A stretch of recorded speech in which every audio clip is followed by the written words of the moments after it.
Bonsoir et bienvenue sur NTD Actualité. Afin de renforcer la présence et l'influence française, le président Emmanuel Macron a effectué une visite inédite au Vanuatu et en Papouasie-Nouvelle-Guinée, en y dévoilant sa stratégie Indo-Pacifique. Cette initiative, axée sur la défense et l'écologie, vise à contrer les nouveaux impérialismes et à redéfinir le rôle de la France dans cette région.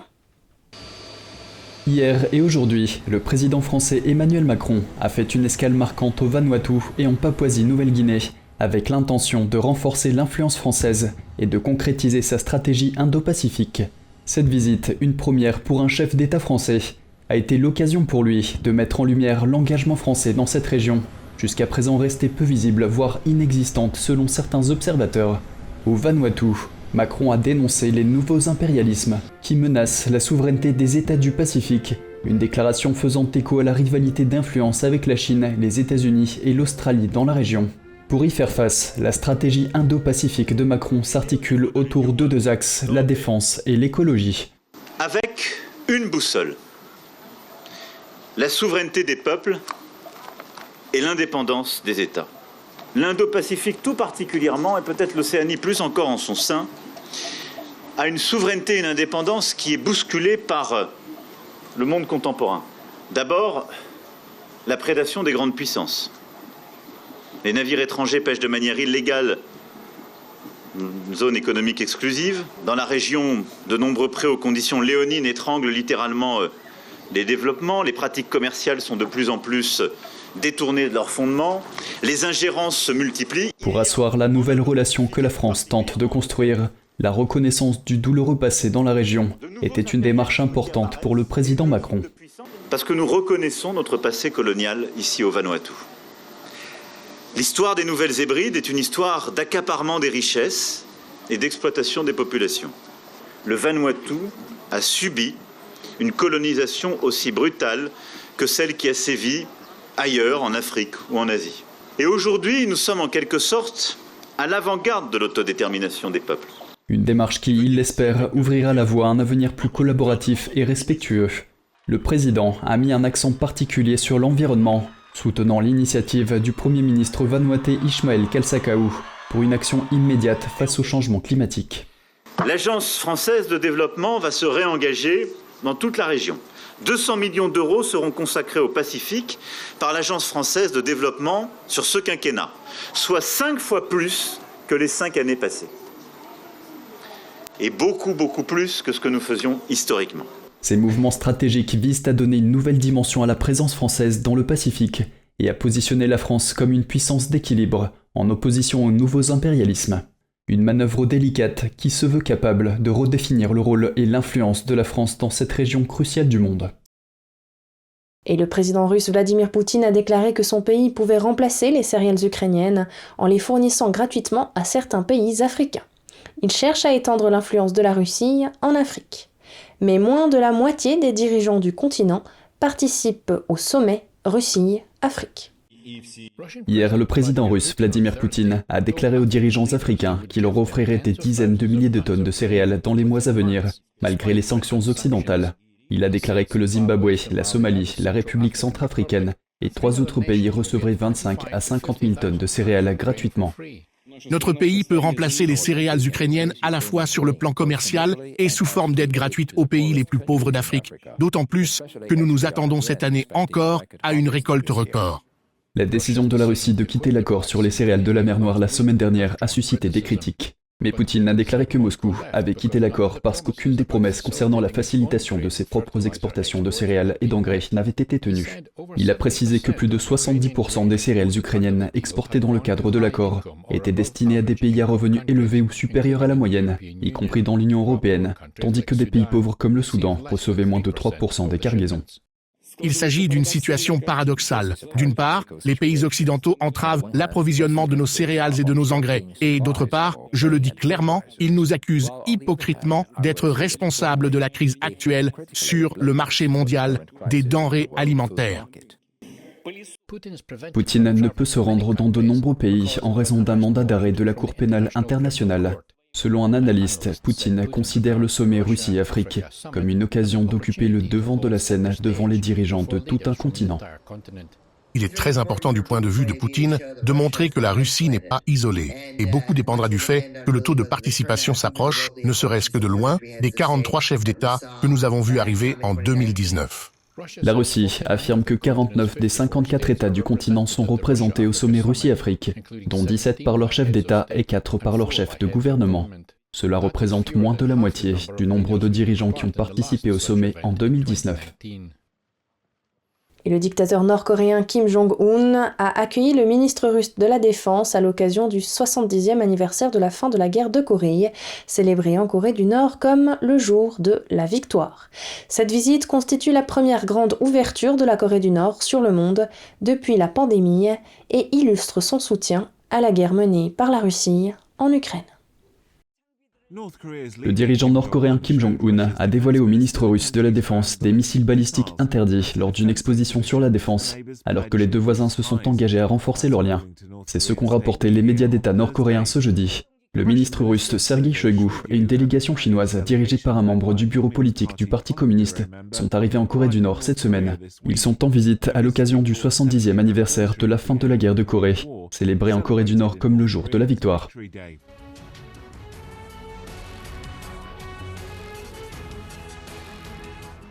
Les missiles à capacité nucléaire ont été interdits par les résolutions du Conseil de sécurité des Nations Unies, adoptées avec le soutien de la Russie et de la Chine.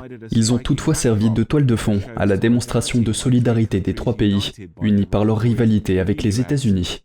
Shoigu effectue la première visite d'un ministre russe de la Défense en Corée du Nord depuis la chute de l'Union soviétique. Pour la Corée du Nord, l'arrivée des délégations marque sa première grande ouverture au monde depuis la pandémie de Covid-19. Les médias nord-coréens ont rapporté que Shoigu avait remis à Kim une lettre du président russe Vladimir Poutine. Kim a déclaré que cette visite avait permis d'approfondir ce qu'il a appelé les relations stratégiques et traditionnelles entre la Corée du Nord et la Russie. Les médias nord-coréens ont indiqué que Kim avait exprimé sa conviction que, je cite, « l'armée et le peuple russe remporteraient de grands succès dans la lutte pour la construction d'un pays puissant ». Les rapports des médias locaux sur KCNA n'ont pas fait référence à la guerre en Ukraine, mais le ministre nord-coréen de la Défense, Kang Sung-nam, aurait déclaré que la Corée du Nord soutenait pleinement ce qu'il a appelé la bataille pour la justice de la Russie et la protection de sa souveraineté. Les médias nord-coréens ont indiqué que Kim avait également rencontré Lee Hong-jong, membre du bureau politique du Parti communiste chinois, pour des entretiens, et qui lui avait remis une lettre du président chinois Xi Jinping. Et la candidate à la présidence Nikki Haley met en garde contre le rôle de la Chine dans la crise du fentanyl aux États-Unis. Elle a parlé des dangers du régime chinois lors d'un événement de campagne dans le New Hampshire, citant son expérience en tant qu'ancienne ambassadrice des États-Unis aux Nations Unies. Le fentanyl a franchi la frontière l'année dernière en quantité suffisante pour tuer tous les Américains. La première cause de décès chez les adultes de 18 à 49 ans, le fentanyl. Ne pensez pas une seconde que la Chine ne sait pas ce qu'elle fait lorsqu'elle l'envoie. Ali a déclaré que la toxicomanie devrait être une question prioritaire pour tous les Américains. L'ancienne gouverneure de Caroline du Sud a appelé les États-Unis à mettre fin à leurs relations commerciales avec la Chine et à remonter à la source du fentanyl. Les données montrent que 85% des décès par overdose survenus dans le New Hampshire en 2022 impliquaient le fentanyl. Et le Sénat américain a adopté à une écrasante majorité 2 amendements au budget de la défense visant à protéger les intérêts américains contre la Chine. Les entreprises technologiques devront informer le gouvernement de toute transaction avec des entreprises basées en Chine. Par ailleurs, les entités et les individus originaires de Chine ne pourront plus acheter de terres agricoles. Pour en savoir plus, nous nous sommes entretenus avec le colonel John Mills, ancien directeur de la politique de cybersécurité au ministère de la Défense américaine et auteur de « The Nation Will Follow », que l'on peut traduire par « La nation suivra ». Colonel John Mills, c'est un plaisir de vous revoir. Chris, merci. C'est un honneur d'être là. Le Sénat veut que les entreprises technologiques américaines informent le département du Trésor de leurs transactions avec des entreprises basées en Chine. Pouvez-vous nous donner quelques exemples? Les Chinois comprennent nos processus et notre législation. Et ils jouent sur notre terrain. Ils trouvent des failles et des échappatoires. C'est aussi simple que cela. Et nous devons nous améliorer dans ce domaine. Mais c'est ce qui se passe ici. Parlez-nous de certaines de ces failles. Par exemple, les achats de terres. Ce problème n'était pas relevé par le Comité sur l'investissement étranger aux États-Unis. Ça a été considérablement mis à jour en 2018 avec l'examen des risques d'investissement étranger. Mais les achats de terres étaient vraiment très peu traités, notamment sur la façon de traiter et comment examiner. Les Chinois le savaient, et ils étaient en train de parcourir notre pays, parce qu'ils savaient que nous n'avions pas d'exigence ou de mécanisme. Il n'existe pas de base de données au niveau fédéral, où une agence gouvernementale américaine suit et contrôle qui achète quel type de terrain. Quel type de menace représente le fait que des entreprises chinoises ou des particuliers chinois possèdent des terres agricoles aux États-Unis? Il y a 3 aspects. Premièrement, ils ont besoin de nourriture, et une grande partie de ces terres sont des terres potentielles qu'ils peuvent contrôler pour, au fil du temps, la production de nourriture.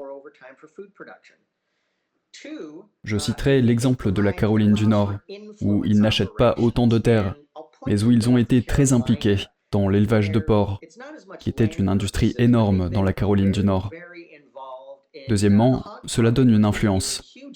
Dans l'exemple précédent, cela a déstabilisé la politique intérieure américaine en Caroline du Nord.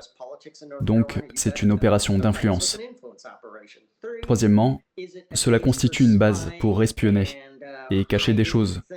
Ce sont donc 3 aspects qui font partie de leur stratégie d'acquisition de ces terres. Les États-Unis disposent maintenant de ce texte législatif, mais que pourraient-ils faire d'autre pour résoudre ces problèmes? La législation est une bonne chose, mais elle doit être promulguée. Et nous devons rapidement mettre la bureaucratie en marche, car chaque fois qu'une loi est adoptée, cela signifie que des personnes, des programmes et des ressources doivent être mis en place. Nous devons également nous pencher sur la question des achats passés. Normalement, les lois ne criminalisent pas rétroactivement. Cela va à l'encontre de la Constitution américaine. Mais je pense qu'ici, il y a ce qu'on appelle un impératif de sécurité nationale. Nous devons donc nous pencher sur les achats récents. Et nous devons vraiment examiner ces achats, littéralement les examiner sur place. Nous devons comprendre l'utilité. Ces achats sont-ils destinés à la production de denrées alimentaires? Les achètent-ils pour des opérations d'influence?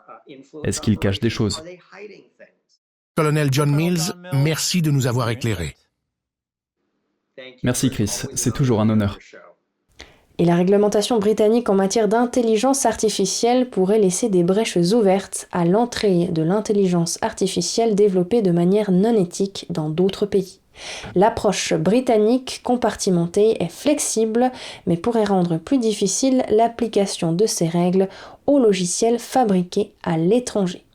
Toutefois, un expert juridique affirme que les entreprises d'intelligence artificielle doivent s'attendre à un examen minutieux. Malcolm Hudson de NTD nous en dit plus. Les grandes nations du monde entier élaborent des réglementations en matière d'intelligence artificielle, mais les experts s'inquiètent de voir l'intelligence artificielle se développer là où ces règles n'existent pas. Dan Whitehead, avocat au cabinet Hogan Lovells, explique que l'UE cherche à imposer des règles extraterritoriales. Ils disent que même si vous développez votre IA dans un autre pays qui a des normes beaucoup plus basses, voire inexistantes vis-à-vis de l'IA, vous serez toujours soumis à nos règles si vous la déployez dans notre pays. Alors que l'UE crée une loi globale, l'approche du Royaume-Uni se concentre plutôt sur des principes fondamentaux que chaque régulateur appliquerait. L'autorité de régulation des communications appliquerait ces principes aux communications et ainsi de suite. Cela permet une plus grande flexibilité que la loi européenne sur l'IA. Toutefois, Whitehead a déclaré que cela signifiait également qu'il ne serait pas aussi facile pour le Royaume-Uni d'imposer des règles aux entreprises qui développent l'IA dans d'autres pays. Ils s'appuieront plutôt sur les régulateurs qui ont déjà ces pouvoirs, comme par exemple, dans le cadre du GDPR, le régulateur britannique, ici le commissaire à l'information, a la capacité d'imposer ces règles sur une base extraterritoriale aux entreprises qui opèrent dans d'autres juridictions.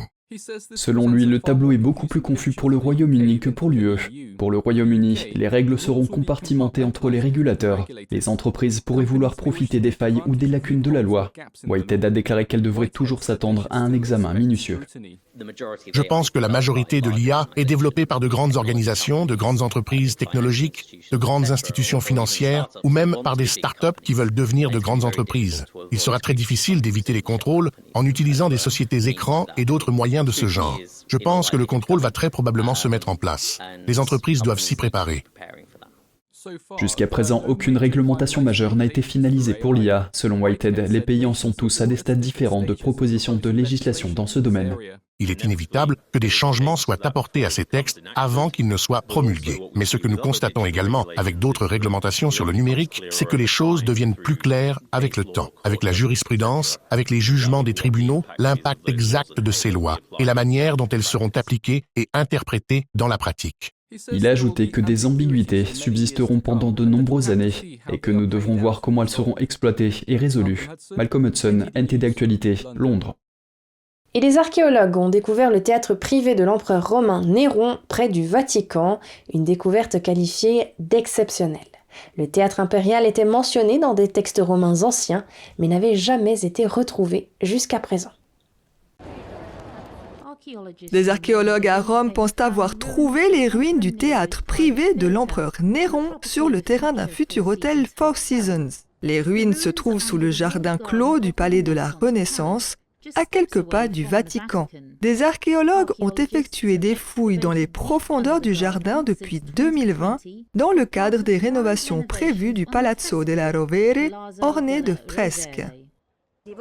Il faut imaginer que cette structure du théâtre se poursuivait sous la route derrière. Elle devait avoir un diamètre d'environ 42 mètres. Les autorités ont qualifié ces découvertes d'exceptionnelles. Le théâtre impérial du 1er siècle, qui pouvait accueillir plusieurs milliers de spectateurs, était mentionné dans d'anciens textes romains mais n'avait jamais été retrouvé. Les archéologues l'ont identifié grâce aux colonnes de marbre et aux plâtres décorés de feuilles d'or mentionnées dans les textes de Pline l'Ancien, un auteur et philosophe de l'Antiquité romaine. Ces colonnes, qui reposent aujourd'hui sur le sol le long de ce mur, faisaient très probablement partie de la décoration de la scène. Ce sont des colonnes de grande valeur. Des gobelets en verre coloré et des pièces de poterie datant du Xe siècle ont également été découverts. Comme le raconte Pline l'Ancien, Néron a construit un théâtre ici, où non seulement il se produisait lui-même, avant d'aller devant un public plus nombreux au théâtre de Pompéi, situé dans le campus Martius, mais où il se produisait aussi très probablement dans des spectacles privés, qui étaient également ouverts à certains aristocrates. Selon les autorités, les antiquités transportées seront transférées dans un musée, tandis que les ruines de la structure du théâtre seront recouvertes une fois les études terminées. Et c'est ainsi que s'achève cette édition. Merci de nous avoir suivis. Je vous rappelle que vous pouvez retrouver tous les programmes de NTD sur Ganjing World, la plateforme 100% propre pour apprendre, partager, s'amuser ou être inspiré. Pour cela, il vous suffit de taper www.ganjing.com/fr ou de cliquer sur le lien qui s'affiche sous notre vidéo YouTube. Quant à nous, on se retrouve lundi à 20h pour une nouvelle édition et d'ici là, je vous souhaite à toutes et à tous, et au nom de toute l'équipe, une excellente soirée sur NTD.